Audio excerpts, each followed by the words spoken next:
Hello everyone, welcome back to my channel. কেমন আছো তোমরা সবাই? আশা করি খুব ভালো আছো, আর আমিও খুব ভালো আছি। আজ আমি গিয়েছিলাম আমাদের চন্দননগরে অনুষ্ঠিত ছোটদের ছায়াছবি দেখতে। আজকে আমাদের সকলের প্রিয় সত্যজিৎ রায় পরিচালিত সোনার কেল্লা দেখানো হয়েছিল। তো যথাসময়ে আমি এবং মা পৌঁছে গিয়েছিলাম সিনেমা দেখার উদ্দেশ্যে চন্দননগর রবীন্দ্র ভবনে।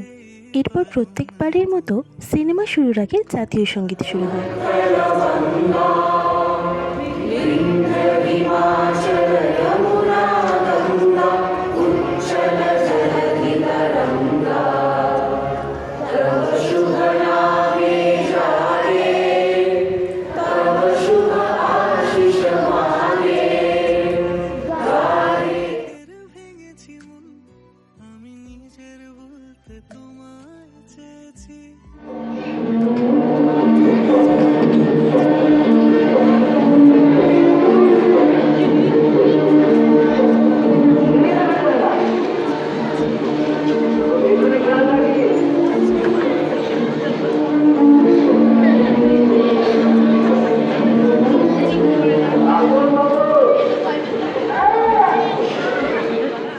স্ট্যান্ডের কিছুটা অংশ রবীন্দ্র ভবনের গেট এবং ভেতরটা খুব সুন্দর করে সাজানো হয়েছিল বাচ্চাদের আকর্ষণের জন্য।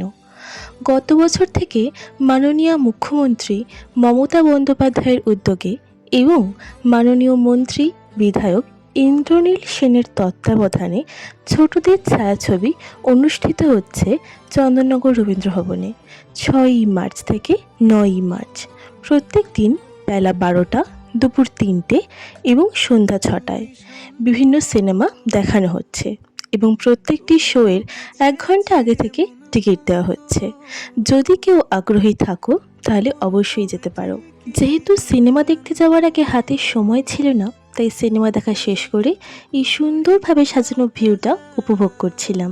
এছাড়া অনেক সুন্দর ছবিও তুলছিলাম। আজকের এই ছোট্ট ভ্লগটা তোমাদের কেমন লাগলো অবশ্যই জানিও। ভালো লাগলে লাইক, কমেন্ট এবং সাবস্ক্রাইব করে আমার চ্যানেলের পাশে থেকো। বাই।